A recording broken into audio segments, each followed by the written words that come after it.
Qual é o preço de liderar e construir uma carreira sólida no meio de tantas incertezas? Hoje a gente vai conversar sobre isso aqui no canal do André Ricotti, nossa série Falando da Mente.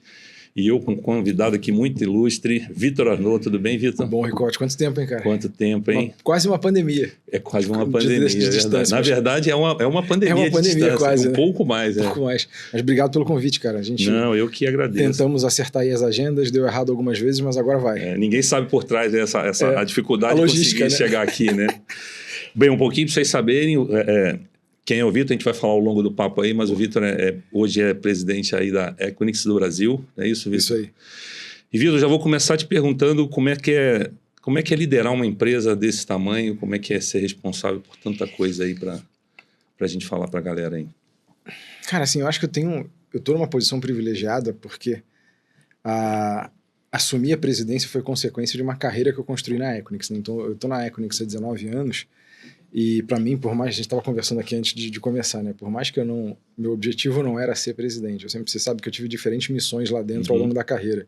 Inclusive, eu acabei vivendo diferentes versões da Equinix ao longo dos anos. Mas no final de 2022 eu tive essa oportunidade, que o timing foi muito bom para mim, e eu aceitei, e obviamente rolou aquele frio na barriga, né? Tipo, cara, pô, mas é uma missão bem diferente.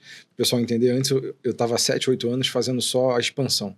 Então eu viajava a América Latina inteira, escolhia os targets de aquisição, fazia a expansão dos novos data centers em todos os países. Mas assim, a recepção do time foi tão boa, foi tão legal, a gente tem 1000 pessoas no Brasil, que foi um negócio que me deu um gás, sabe? Aí eu assim, acabei de completar 3 anos como líder e talvez tenha sido, até o momento, minha jornada mais divertida dentro da Equinix. E a experiência também ajuda, né? Porque você começa a ver o que é realmente complicado, o que é simples, você começa a entender melhor as pessoas, e isso me ajudou demais na jornada e num momento bom, né? Hoje todo mundo está falando de data center, então assim, é aquilo, né? A gente estava falando antes também, se você falasse há 10 anos atrás em data center, as pessoas torciam o nariz e falavam, você vai para essa indústria mesmo? E hoje todo mundo entende o quão fundamental é o data center para a gente conseguir gravar esse podcast, para a gente fazer uma chamada no Zoom, né? E a Equinix está posicionada como o maior do mundo. Então, assim, principalmente nesse mundo hoje de IA, né? Engraçado, voltou-se a falar muito do data center, e a Equinix está posicionada como o maior do mundo, com alguns números que são, assim, são impressionantes, né? Interconexão, que é o ecossistema, aquilo que a gente vende muito. Hoje a Equinix tem mais interconexão que os próximos 10 concorrentes somados, né? Então, assim, isso foi construído ao longo de 27 anos. Né? Não é só a minha jornada, é uma jornada de milhares de pessoas que construíram esse negócio e que eu acho que dá mais orgulho ainda continuar defendendo esse negócio agora, e não só pela marca, mas por quão fundamental a infraestrutura digital se tornou na nossa vida. Sim, e é engraçado, né? Porque pegando esse ponto que você fez, eu converso com algumas pessoas assim que eram meio leigas, né? E as pessoas estão começando a falar nessas coisas de data center, está se falando muito de geração de energia elétrica, de refrigeração, que são assuntos que... E aí, para vocês saberem, eu trabalhei também na Equinix, tive essa oportunidade que foi fantástico. E se falava muito isso lá dentro, mas não falava para fora. Não falava para fora. Todo mundo só falava de nuvem. Só que agora as pessoas entenderam que para esse mundo que a gente está indo de IA tudo, existe um meio do caminho, né? Para nuvem existir, já existia. Você tem que ter o data center, né? Mas eu acho que é importante porque ainda tem muita desinformação rolando sobre sustentabilidade, sobre impacto ambiental, e eu acho que é uma oportunidade muito boa que a gente está tendo de falar sobre esses assuntos, né? De falar sobre esses assuntos, mas botando a bola no chão. Né, falando sobre sustentabilidade de forma realista, de redução de emissão, e não de ficar comprando crédito de carbono, porque assim, só para o pessoal entender, não é que eu seja contra crédito de carbono, eu acho que ser carbono neutro é o primeiro passo numa jornada de longo prazo para você ser realmente sustentável. Mas ser de verdade, não comprar alguma eliminar coisa. Emissão, né? Eliminar a emissão. Então, fazer melhor. Quando você pega a sustentabilidade, só para fazer um parênteses, que eu acho que isso é importante para a galera entender, você começa com carbono neutro quando você só está pensando em carbono, e você pode ou reduzir suas emissões ou comprar o crédito de carbono para compensar a tua emissão. Se você for para o conceito que a gente chama de clima neutro, você já está falando de todos os gases do efeito estufa. Então você já tem algumas coisas que são meio que obrigatórias. Energia renovável, você cuidar da refrigeração, né? Você cuidar da geração de calor, você cuidar do material que você usa para construir, é muito mais criterioso. E se você vai para o que a gente chama de net zero, que daí você tem o que a gente fala dos targets baseados na ciência, você tem que ter metas declaradas para 2030 e para 2040 de eliminação da emissão. você tem que eliminar 90% da sua emissão e só os 10% que tecnicamente não é viável, aí sim você pode compensar com a compra de crédito. Então, assim, por isso que eu falo, sustentabilidade tem que ser discutida com as metas que a gente chama de SBTI, que é Science Based Targets, de 2030 e 2040, para ter uma discussão séria sobre redução de emissão. Né? Porque compensação só não resolve a nossa discussão de longo prazo e no final o planeta tem um só. É verdade. Não tem essa, não tem, eu vou ser melhor que você em sustentabilidade, todo mundo tem que ser bom. Né? Não, mas é bem interessante, porque tem muita gente. É interessante como as pessoas começaram a falar sobre isso. E eu vou voltar um pouquinho ainda no teu...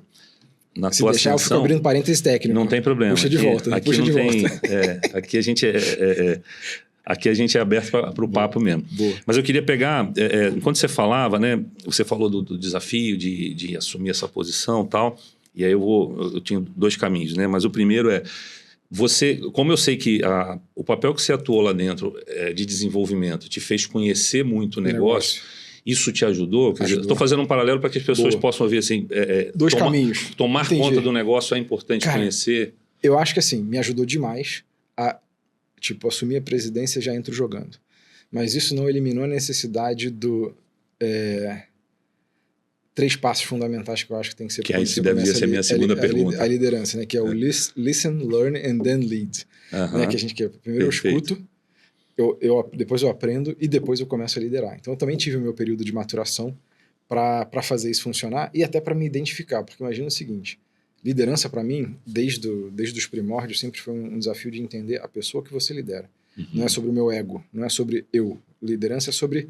Né? Vou gravar isso, isso é maravilhoso. Mas eu falo muito isso e é uma pena que isso não seja o baseline, né? Mas eu acho que a gente tem que falar cada vez mais para se tornar o baseline, porque inclusive no processo, né, de me tornar o presidente técnico no Brasil, os gringos perguntavam, mas qual é o seu perfil de liderança? E eles alguns ficavam meio irritados que eu devolvia, mas quem é o que eu vou liderar? Né? Porque assim, depende, eu não vou... Você vai chicotear, você vai bater com pedaço de pau, né? O meu perfil de liderança não está escrito na pedra. Eu tenho que ser adaptável o suficiente para identificar como é que o Ricote reage à cobrança, como é que a outra pessoa, como é que o Gida reage... E principalmente o que eu espero dele, né? Exatamente. E qual o objetivo de vida? Que às vezes o Ricote vai falar para mim, cara, olha só, meu objetivo não é ser um executivo global. É continuar aqui, fazendo o que eu faço bem. Excelente. Tô bem, tô satisfeito, minha família tá bem, tô morando aqui perto, tarará. E tudo bem. Então, aí eu fui identificando também. Então, além de ter essa curva de aprendizado, eu também fui identificando quais seriam as características fundamentais para essa posição. E aí eu comecei a identificar que clareza ia ser fundamental. E aí eu estudei bastante para melhorar a minha comunicação, né? Porque você lembra como eu era um cara muito mais de backstage do que do front. Verdade. E agora as pessoas falam, mas você gosta, né, disso? Eu falei, cara, não, o Vitor não mudou. Eu me adaptei à necessidade E eu acho que isso é um grande... uma parte da liderança é muito valorosa, né? Você ter humildade intelectual de saber que você precisa melhorar uma coisa. Precisa fazer diferente. Talvez amanhã eu esteja numa posição que não precise dessa habilidade, mas tudo bem. A gente tem falado aqui só para você saber muito sobre comunicação assertiva, comunicação não violenta, que passa um pouco... faz todo sentido. Sobre isso tudo. E aí, clareza foi o primeiro para mim. Um outro que eu acho que está muito batido, mas aí tem um aspecto que eu acho que é interessante, que é empatia. Essa coisa do líder tem que entender as pessoas, mas eu puxo para compaixão. Porque empatia para mim... Você ouviu eu falando isso? Não. Porque eu falo que eu respeito a empatia, mas para mim o que vale é compaixão. Porque a compaixão tem a ver com a ação. A empatia você entende, e a compaixão você faz alguma coisa em relação... E não julga. Porque a grande diferença da compaixão para mim é que eu não vou sentar com você e chorar. Eu vou entender porque você chora, mas eu vou tentar te tirar dali, sem te julgar. Isso. E, obviamente, que tem a ver com a ação. Cada um tem uma abordagem. Porque cada pessoa está passando por um momento diferente. Mas, ao mesmo tempo, exigência.